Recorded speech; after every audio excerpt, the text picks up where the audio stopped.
the idea of the observer in quantum mechanics. There's been so much malarkey that I've read and seen online about the idea of the observer changing the results that I felt like, why did everybody have to turn into voodoo? All of the people who are trying to shill quantum mechanics as an explanation for thought or behavior or love or any of these woo-woo things, none of them are fucking physicists. One, I'm a scientist, but today science is the religion of the West. It's the scientists who tell us what we should believe and what we shouldn't. It's the scientists that tell us what is true and what is false. So basically they take the place of the priests of olden times. So that's one reason I write my book in terms of science. But the second is that if you are going to have a major impact on society as far as helping them understand how reality works, what their point and purpose is in this life, and so on, then first you need to get the high priests of our culture to agree with you. Who are we?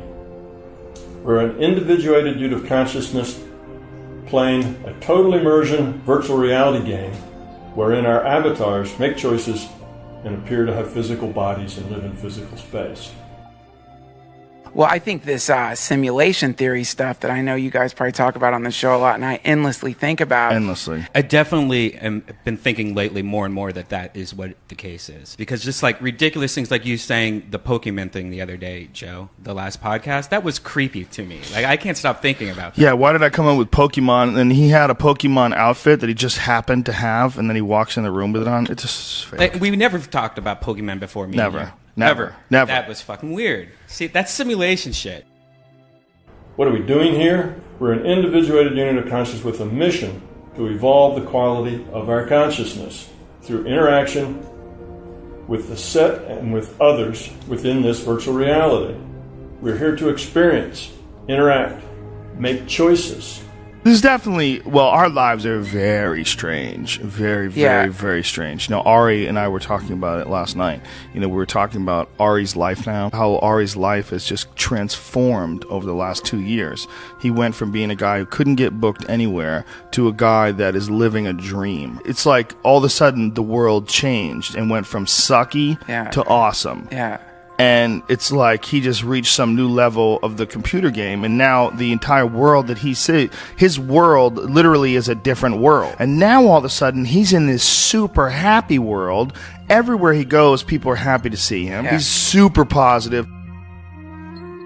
We're here to evolve, and as we evolve means, I can say it in several ways. It means spiritual growth. It means growing up. It means getting rid of fear, ego, belief, and expectation. It means lowering the entropy of your consciousness. That's what I mean by growing up, evolving. We are a unit of consciousness, and our job is to evolve the quality of that consciousness. Now, when you get rid of this fear and belief, what are you left with? What are you without that? Your love. That's what's left over when you get rid of the fear and the belief. The nature of reality, Joe, what is it? That's the thing. There's no answer to that. It's too confusing. Whatever it is, it is.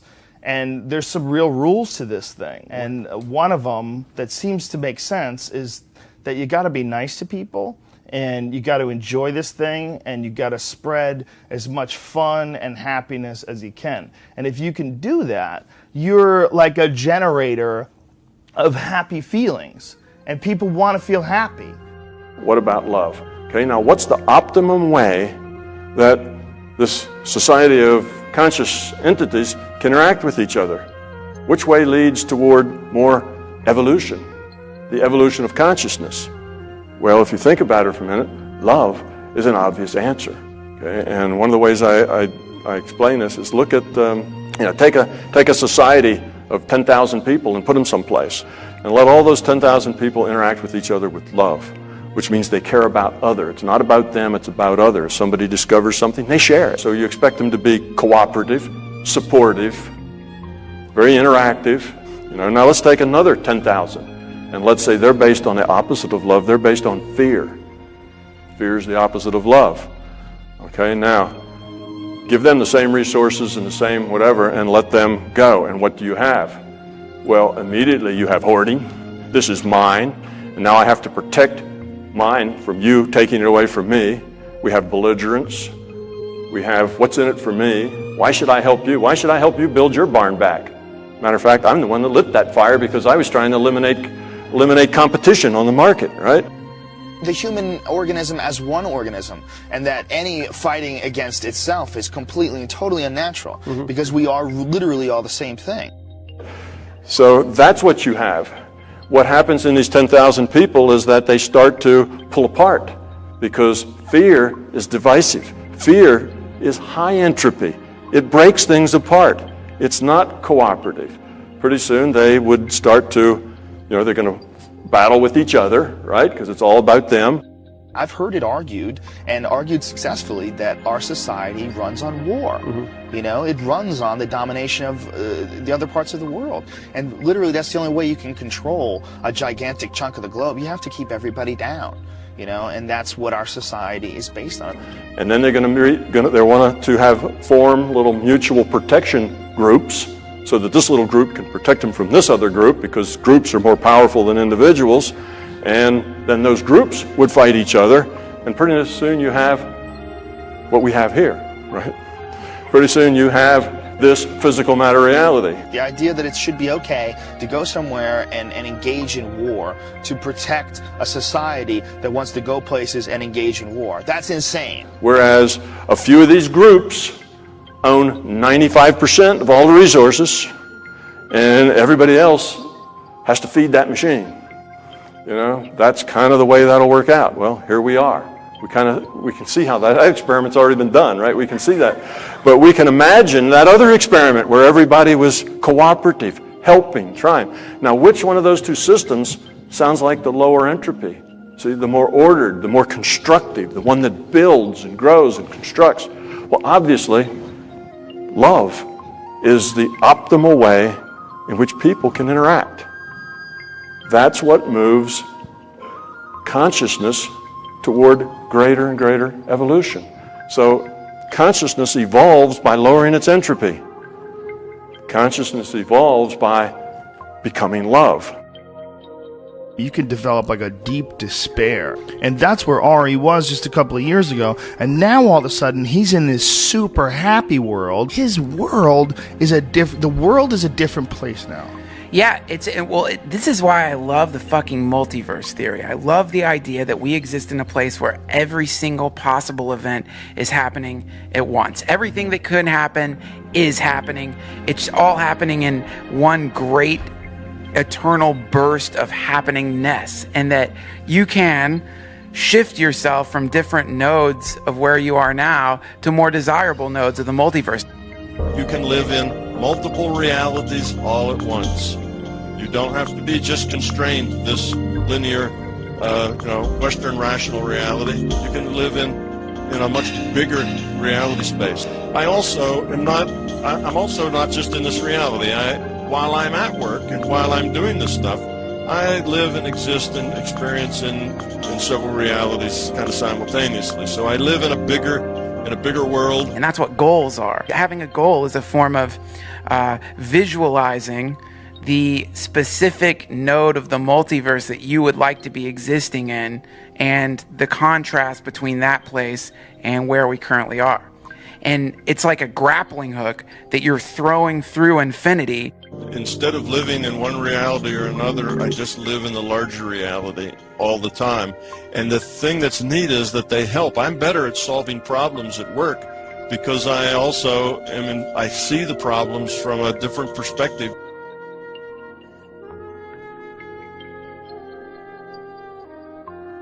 You can understand the double-slit experiment very easily if you understand virtual reality. I talk about the old, if a tree falls and there's nobody there to hear it, does it make a sound? And of course the answer to that is, well, there is no woods, there is no tree, there is no sound, they're all virtual. It's just information. The natural state of reality is probabilistic and statistical.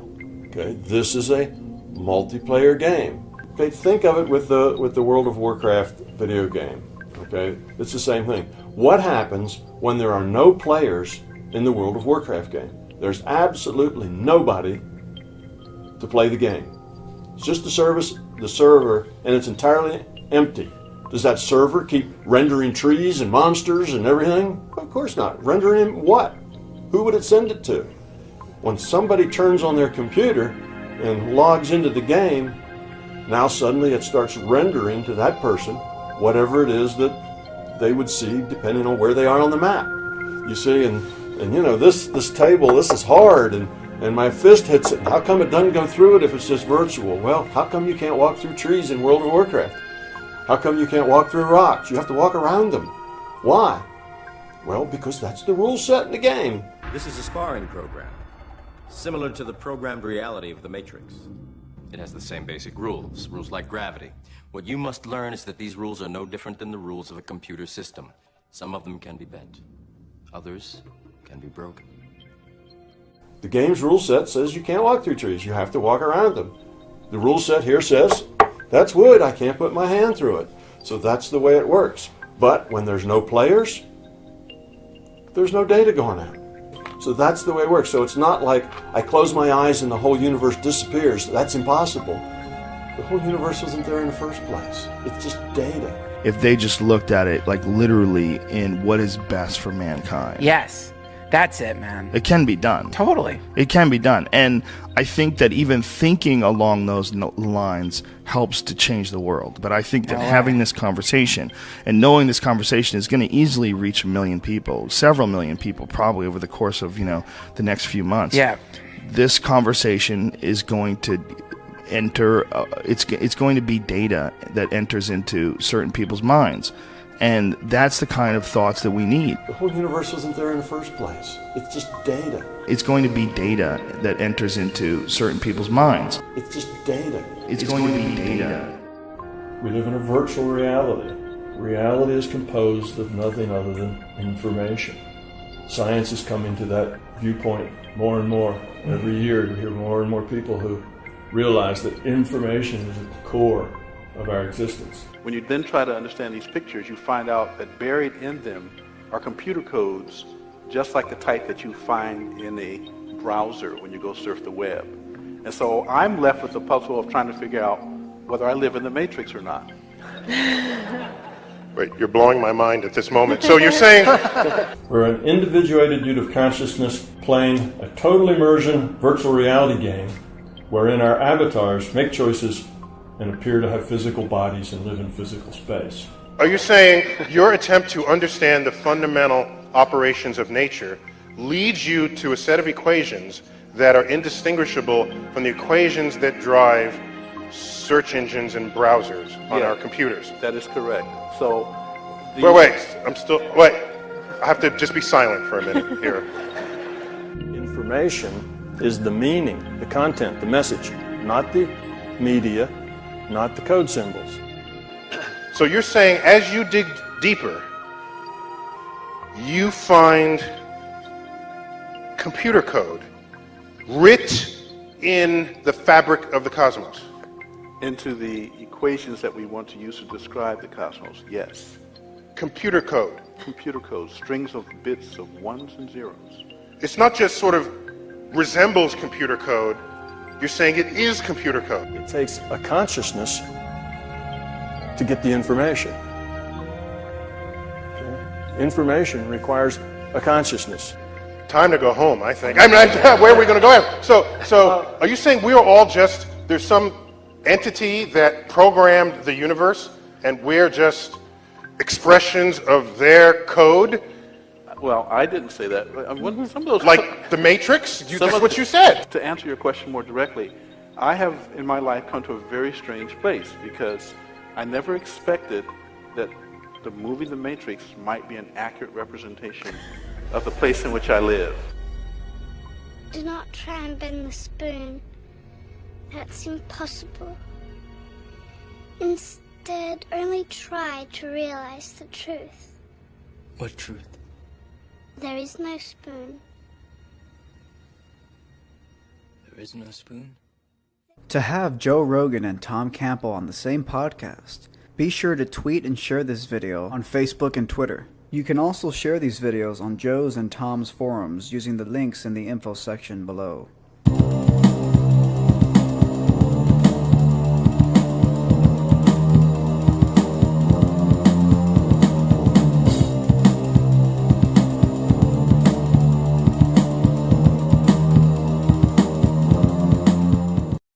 Purposes in this life and so on, then first you need to get the high priests of our culture to agree with you.